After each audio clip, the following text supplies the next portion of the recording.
Hey guys, welcome back on the channel. It is time for another scout report, and it is, of course, time to look at Giovanni Leoni, the 18-year-old centre-back that Inter have been linked with all summer long. But other big Italian teams have also, alongside some Premier League teams as well. So before we get into it, make sure you leave a thumbs up and subscribe to the channel. We are going to look at, of course, his strengths, weaknesses, make an overall verdict on the potential move. But there's a little bit of a twist to this scout report, guys. I'm actually going to use people that get paid to do this, scout reports, and people that are match analysts. So the first person that we're going to be using the help of is called Charles. He is from the Terzo Uomo podcast, which I actually recommend if you speak Italian. Very analytical style of football podcast in Italian, as I mentioned. And he is a scout and part of recruitment for a top 8 Premier League club, which he doesn't say which one it is, but I reckon it's Brighton. I wonder if he can confirm it. I don't know him personally, but I wonder if he sees this video. He might have a laugh and I'll be completely wrong. And the other person that we're going to use, or whose work we're going to use, is Zambro here on Twitter. He is a match analyst at SICS and the host and creator of the Gatte Nere podcast, which is, I'm guessing, another Italian podcast. I have not seen or heard this one, but make sure you check it out now, and I'll make sure to check it out now. He's also made a thread, but we are going to start with Charles's article, actually, that he's posted on his Substack, the observation on Giovanni Leoni. And, you know, another reason why I chose Charles as a reference for this scout report is he's watched him 10 times, which is, you know, more than I watched him. I watched him against Inter both times, and I watched him against Juventus and Napoli, but Charles has watched him many more times. And then still he says this is not really a sufficient number. You know, 10 is a heterogeneous, I don't even actually know what that means, sample to identify patterns in his game. And in general, actually, when we talk about Giovanni Leoni, he's not actually played too much football. Last season, he had 17 appearances in Serie A, just over 1,200 minutes. And the season before in Serie B, only 12. So similar to his former coach, Christian Chivo at Inter, the sample size is quite small. And in terms of when he actually became a starter at Parma, was very late in the season. You know, you see up until match day 12, he didn't even make a sub appearance. And then really his turning point was when Chivu was appointed around about this match day here. I can't remember exactly which match day Chivu came in, but you can see then he became pretty much a certain starter for Parma. So that is something to take into account for this whole analysis for sure. And yeah, who is he? First of all, he is, as we said, an 18-year-old centre-back born in Parma, 1.96 meters. And actually, I was spot on. If you watched some of my videos recently, I was comparing his stature to Andrea Ranocchia, Inter's former captain, who used to wear the kit that I'm wearing, actually, the Banter era kit. But yeah, my eye test was pretty much spot on because this is exactly Ranocchia's height. But Leoni is slightly more built, I would say, than Ranocchia. Ranocchia was very, very slim for his height. He's not been capped by Italy or Italy under 21 yet, only Italy under 19 and the other lower brackets, where he has 7 caps, 0 goals, and he's currently valued by Parma at 18 million euros, and his contract expires in 2029. Quick look at his previous career. Started off at Padova's youth team, was bought out by Sampdoria, then bought out recently by Parma for around 5 million euros. This is where Inter could have also bought him. They were strongly linked to him last summer. For some reason, the move collapsed. Whether that was a mistake or not, it's looking like a mistake because Inter opted to go for Thomas Palacios instead. And now they're looking to buy Leoni for quintuple the amount that they could have bought him here, even more. The value has really almost 10x here. Well, according to Parma anyway, the value. But going back to Charles's analysis, so yeah, he's played primarily as a centre-back, whether that's in a 4, one of the centre-backs in the 4, or in a 3, so the central centre-back or the right centre-back. It even says right-back, so maybe at times he's even been brought on and played as a right-back in a traditional 4 at the back formation. But I think for Inter, that I think they're looking at the long-term replacement of Acerbi and De Vrij, so the centre-back, but he could also play the right centre-back position for sure because he is right-footed. And of course, he played under Chivu. So first of all, let's look at his non-possession phase. According to Charles, Leoni hasn't suffered at all from the double leap from Serie C to Serie A in just over a year, demonstrating that he's already well advanced in his development process into adulthood, at least on the football pitch, with respect to certain intensities of play. Despite his height, the former Padova player is not very active in the aerial game. Amongst all central defenders who played in last season's Serie A, he is in the 17th percentile for aerial duels won per 90.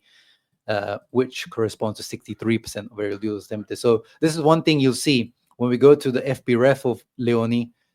He doesn't really stand out in many things, guys, and it does, again, the sample size is small, but it is a little bit concerning that he stands out here for these goals and shots on target, average shot distance, like this type of stuff, which gives you an indication that he could be a big weapon of set pieces, defensively and attacking wise. He scored the one goal he scored here is actually off a set piece or a cross actually from Boni.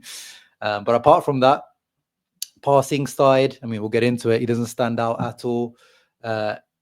Goal shot creation. And then here, this is where Charles was talking about the defensive side of things. And where is the, here he is, the aerial side of things, not standing out.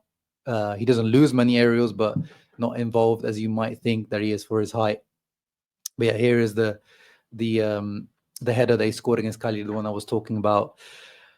Now, moving on. While he's not particularly quick, he's tough to beat in the first 20 to 25 meters and can manage the depth. So, when there's space in behind, quite well against various types of attackers, making his presence felt with decisive shoulder charges, using his arms extensively to cut opponents out when the ball is played down the line. He's very good at planting his legs and winning throw-ins. This is something that I agree with Charles very much. I've seen that. And he's got a video example of this. And I think this is against Vlahovic, where he was owning him all game. Actually starts off with a different example against Torino here. Yeah, does very well. I think that's Sanabria. Shoulder charges him. And then here, Vlahovic, boom, get out of the way, son. He's not even complaining for a foul. And against Vlahovic again, good touch from Vlahovic, but then Leoni comes in. Very good reading of the game as well. Here, I think it's Castellanos trying to move him behind. Good reading of the game, good header. And once again here, a long ball. I think that's Fazzini that he's playing against. Yeah, again, manages him very well, uses his body very, very well. So Parma did not press particularly hard or strongly. So it shows, they were the worst in terms of pressing intensity. That's the worst ranked team in the whole of Serie A. And actually, Kiev would lower the team's center of gravity even more. So again, this is why some of his stats will not look impressive. This meant that Leoni didn't have much space to defend behind him. So that's something to take into account that, if Kivu, according to what he said himself and the reports that he wants to play a higher line at Inter, that's going to be a different style of play for Leoni. But he still performed well in these situations, showing considerable confidence in his abilities, using physical contact to assert/reaffirm presence in the game, especially against bigger or faster attackers. His good mobility is also evident when he has to defend laterally.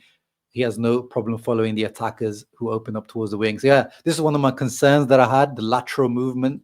But actually, it's not as bad as I initially feared. So here is against Lautaro. This is just like a, pressure, not necessarily winning the ball, but just being quick to get there and put the pressure on. Again, stepping out of his actual position to cover that right centre-back area is not too bad. But definitely, if you compare his athleticism and movement, lateral movement to someone like Bisek, who is similar height to him, Bisek is definitely more athletic than him. In case of mistakes, his long levers allow him to recover quickly on the man, as below against Thuram. It's a good example against Inter in the home game. So yeah, he makes a mistake here, bad reading of the ball, but yeah, his long legs allow him to recover. So you see a little bit of bad thing there, but also the recovery. While he's difficult to surprise from afar, the same cannot be said in close range situations. This is where I kind of have a bit of a worry with him. Leoni is proactive, often tries to take small steps forward, but this can be frustrating if the opponent is free to cut behind him, as in this episode against Roma. So, ball in behind from Shomurodov, is that Sule? Yeah, there he commits a foul. Let's rewind that a little bit. So body positioning all wrong, reading of the game all wrong. I mean, fair play to Shomurodov.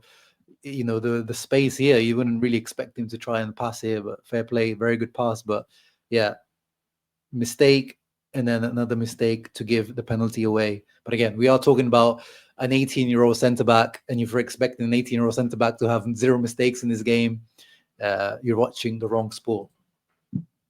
Moving on, even though Parma didn't use tight man marking, Leoni was still aggressive, would come out hard on opponents as soon as they turned their backs on him. This is actually one of my favorite things about him. This aggressiveness was very evident after the switch to 3-5-2, which became a 5-3-2 when not in possession. And this is why I think he's suited to the centre-back role. You see Acerbi doing a lot of this. Look at how he pressed Zalewski. They're coming out, pressing. Again here, you look at him, keeps his position, but then steps out when needed again, winning the ball against Vlahovic, frustrating him. Acerbi is the master at doing this. I already see lots of little bits of Acerbi in him. Again, I see Acerbi doing this type of work so many times. I think this is the best aspect of his game. Yeah, again, good reading of the game, good block, and then winning the ball back with no foul. Very, very good work. Sometimes he would come forward even when his opponent was manageable by a teammate, and then managed to win double duels. So yeah, here again, very aggressive. Probably doesn't need to step out there to Zalewski, but he decides that if he doubles up, he makes the decision that it could be risky leaving the spot, but wins the ball back.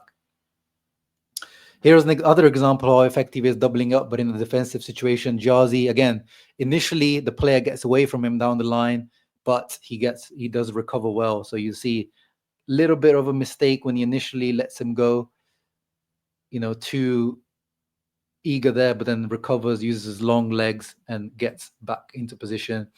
It's rare to see Leoni go down to tackle the ball. This is reflected in the stats that we saw. Attempted tackles very low, 18th percentile compared to Serie A defenders, which is an indicator that he can compete and assert himself cleanly in the most risky situation. So it might look bad statistically, but actually it shows his style of play isn't like, desperate defending all the time. And yeah, here is some snippets of his great performance against Lukaku in a decisive match for Parma, where Inter should have taken advantage of, but they didn't. In those 62 minutes, the former Sampdoria player exerted remarkable control over the Belgian, which, yeah, this is the game that really sent him into the media overdrive and maybe overhype. So we know, as Inter fans, Lukaku's strengths. Look at that, manages him very, very well, reads the ball flight very well. Look at that, plays the offside trap first very well. And then once the ball comes into Lukaku, he's going to marshal him and muscle him out, which is very, very difficult to do. Gives away the corner there, doesn't matter here. Look at that, this is an open space, high line. Look at that, shoulder out of the way. And again, 1v1. Gets him down to the floor. No foul, I think, in that situation. And again, here you saw Lukaku try to shoulder barge him out of the way, which we know gets many defenders in Serie A, but not in this case. Lukaku tries to put his arm across him, and again, Leoni does very, very well. Here, like you see, sometimes he kind of just kicks the ball out of play. So it's not the most super composed in defense. It's something that needs to be worked on. According to Charles, the hype surrounding that match was overblown, in my opinion, because Lukaku is no longer the same player that he was in 2021, which is true. That said, I mean, we're talking about 18-year-old. And in terms of physique still, though, Lukaku, he might not be the same Lukaku, but physically, he's still, especially under Conte, in his physical regimen, he is still a beast in that sense. So, yeah, he did very, very well in that game. In general, these defensive situations really happen to him to Parma because Kiva tried to limit any possible isolation, but at Inter, they will happen more. Let's have a look at these clips here. Yeah, so he struggles a little bit more 1v1, you saw there. So I think, yeah, there it comes. When it comes to defending the penalty area, the former Padova player is attentive and focused. In situation involving wide balls, he uses his hands a lot to disrupt attackers and is quick to take up position inside the perimeter. Let's see another example here. So, yeah, this is, that's proper centre-back work here. He didn't even touch the ball there, but the way that he read the play, and here, look where he's here, marshalling Thuram. He's looking at the ball, but then he keeps looking at Thuram. A lot of centre-backs will just keep ball watching and just forget where the attacker is. He's not letting Thuram breathe. And then ultimately, he defends here, clears the ball as well. So plays like a seasoned centre back in these deep positions. So yeah, in the possession phase, as already mentioned, Parma low, very low possession, one of the 3 lowest teams in Serie A for possession. So his stats pressing ball possession wise are not good. But even with the patient low build-up play, Parma tried to attract the opposition pressing, but Bernabe's injury and Kiva's defensive choices led the team to elaborate quicker, less elaborate solutions. So, Suzuki kicking it long. And then, this is a role in very low numbers in his progression passes. This does not mean that Leoni does not know how to play forward. So let's see some of his examples. So, here he's stepped out. The midfielders come in to play in the center, how Hakan would do at Inter. He's moved into this right centre-back position and boom, first time ball into Boni. Boni, beautiful pass, more codified, as Charles says in his article here, against Inter, again to Boni, down the line, nicely played. So yeah, he is a modern centre-back in that fact. He's definitely not a Bastoni, but I would say he's better than a Buongiorno, in my opinion, in terms of ball playing ability. Like, you can definitely tell he's got a good cultured right foot. And when it comes to these codified, look at that. He just knew that the center forward is going to be there. He can almost play it blind. When it comes to more, trying to come up with a solution himself, you can see maybe he's not as clean, but definitely better than I was claiming. Recently I've claimed that his on possession play wasn't that good, but actually it's a little bit better than I gave him credit for.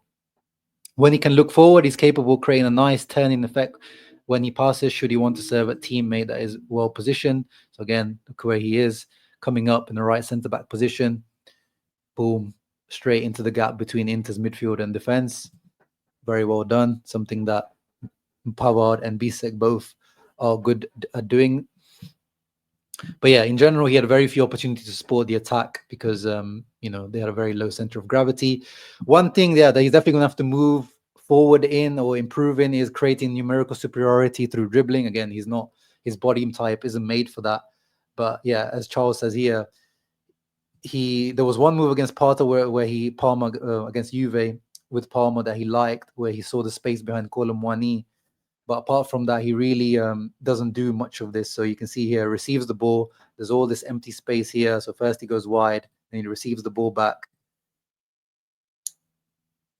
And then, he does a little fake pass, bursts into space. But again, you can tell he's not super used to doing this. He didn't look super comfortable doing that. But if you can improve on that on the ball, that's fantastic. And then, you can see Charles has compared his individual impact compared to other defenders in Serie A.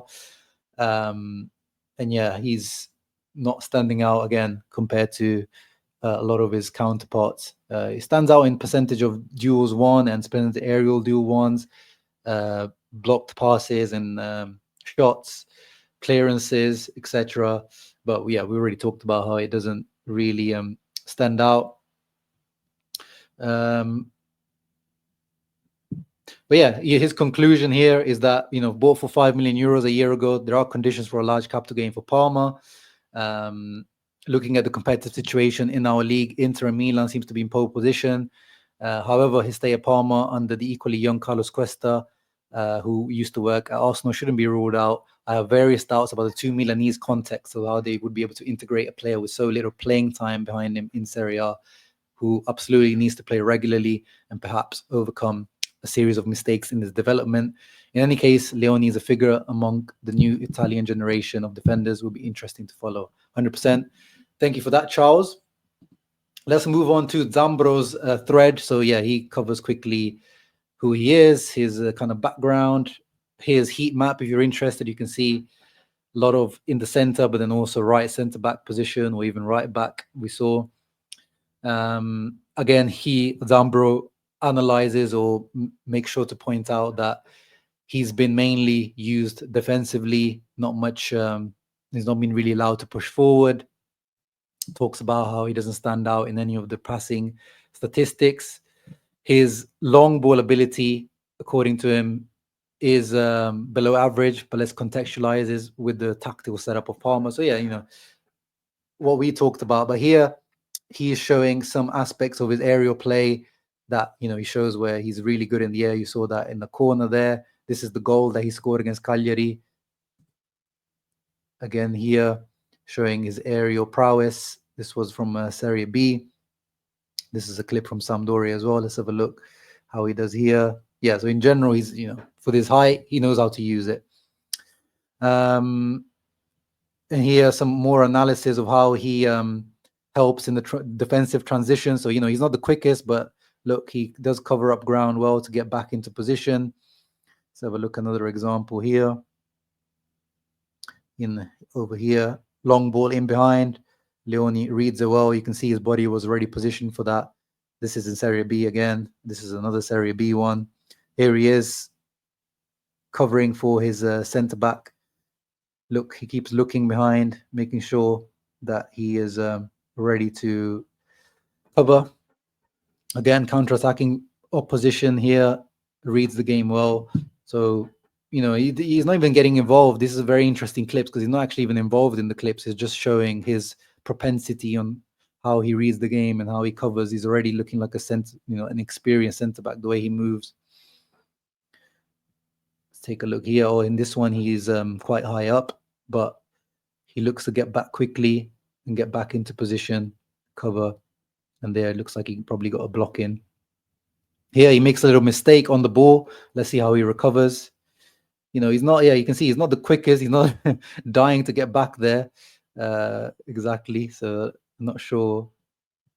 Maybe he's trying to show clips of like where he's not done as well. Yeah, look at it here. Counter-attack for the other teams. Make sure to sprint back. So yeah, he's not too shabby in terms of pace. But his primary characteristics is like we talked with Charles, is that 1v1 with the back to goal, the striker back to goal. He's really good at this. Look at this, how he manages. Lukaku here intercepts very well. We saw this one already. Let's have a look at this one against Empoli. Goes wide, manages situation well, sends the player back. Here, wins the ball. Well, kind of wins the ball back. Against Jazi here, make sure he doesn't get a shot off. And then in this situation, who's that? Cutrone, I think. Yeah, fouls him. But he's definitely gives me those, proper centre back vibes that in those situations he knows what to do here. I think was that Nico Paz trying to meg him. Failed. Nico Paz again. Let's see how Leoni does here in this wide position. So he gets fouled. Manages again well against Nico Paz. And this last one against Vlahovic, we already saw this one, right? Yeah. Intercepts it. We talked about his dueling. So here, where he Zambro says he's kind of weak is this 1v1s where there's a little bit more space, or where he's a little bit more exposed. So let's have a look at an example. Yeah, Zambo Anguissa here. Over him, sombrero, hits the post. So when the ball is when the player's facing up to him, here Fazzini gets past him initially. Let's see if he can recover. Ooh, that was a risky one. We saw this one against Jazi that he eventually recovers in. Again against Fazzini here. Yeah, so in 1v1 with the players facing up to him, that's where he seems to struggle a little bit and he needs to improve in. Let's see this one. Open space, 1v1. Yeah, that is not a good one. That's in the 95th minute as well. So very, very risky tackle to make at that time. Another 1v1 here. This one he seems to manage a little bit better. Again, drag that wide. I think we've seen this one against Nico Paz, where he does well. Ooh, let's have a look at this one. Does he get the ball there? It looks like he's not being given a foul. It looks like he's done well in that situation. He won the ball back. And here against Moise Keane, yeah. So yeah, he's not afraid to use the dark arts, as they would say, how Acerbi does in these situations, on the borderline of a foul. Here probably should have been a foul on Fagioli, as his face says. Here, mistake from his teammate. He tries to recover, and this is a thing where he got his red card. And that was his teammate's mistake, yeah, I wouldn't blame that on Leoni. I think he gets the red card here, but that's not his fault. And yeah, aerial duels defensively. We've seen this one against Castellanos. He does very well.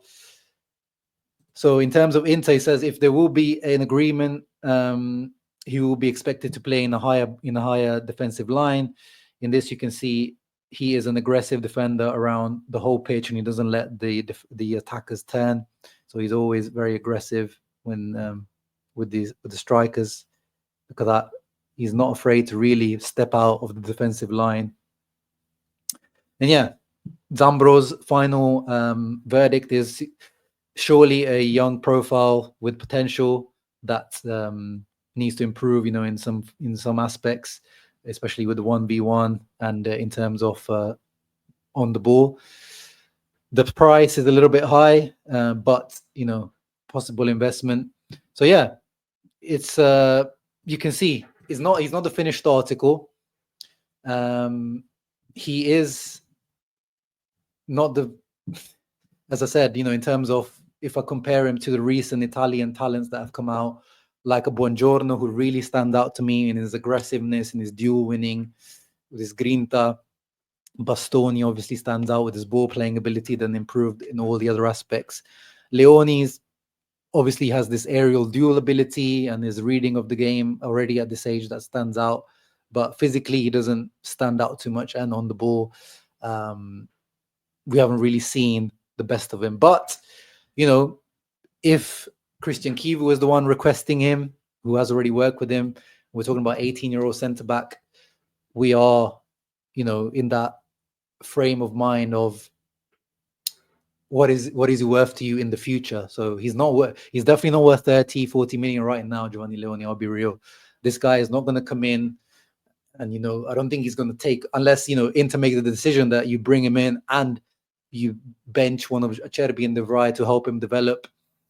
That's a different decision. But if Inter want to compete for things, does Giovanni Leoni, as he is right now, come and start for Inter as a centre back or a right centre back? As a right centre back, definitely not, because I think Bisek and Pavard are too superior to him in terms of ball playing ability at the moment, and I don't think he'd be as comfortable in Inter system as a right centre back. But you got to think about down the line, when big teams like Man City signed Vitor Reis, the Brazilian centre back, recently for about 40-50 million. The Uzbekistan centre back Kusanov, they signed him for big money. It's kind of that. He might not be worth it right now, and he's probably not even going to play for your team or start for your team right now. But you have the best or one of the best players potentially in that position for the next decade or so. That's the type of decision that you need to make when it comes to Leoni. And looking at the spectrum of talent right now available in terms of Italian and Serie A talent at this age group, he is probably the best available right now. I think he is better than Coppola, the guy that went to Brighton. I think he is better than Ghilardi, even though Leoni still hasn't been capped for Italy under 21 or the full men's national team. Which is why I think Parma are really pushing the boat out with the pricing. I think the realistic price should be around the 25, 30. Maybe you could put in some bonuses down the line that, if this guy ends up being Bastoni and he's still playing for Inter, he has 100 plus appearances for Inter, or we sell him on for a lot of money, then you can get these hard to earn bonuses that could potentially push the deal up to 40 million. Which seems to be the fee Parma are wanting. But otherwise, I think, he needs some time to develop. And as Charles and I think Zambro both alluded to, is he going to get that time, that patience at Inter to do it? Maybe with Kivu now he would, compared to Inzaghi before, but he needs, 2,000, 3,000 minutes under his belt to really develop properly as a bona fide centre-back. So overall, I am a fan of the player and of the deal, but at, realistic costs and the feasibility. Now it's time for you guys to let me know in the comments down below. It has been a long scout report, so I hope you enjoyed it. I hope you enjoyed what Charles and Zambro both offered in their analysis. I really appreciate their work, so make sure you check them out on their socials and their work. See you on the next scout report, guys. Ciao ragazzi. Always, Forza Inter.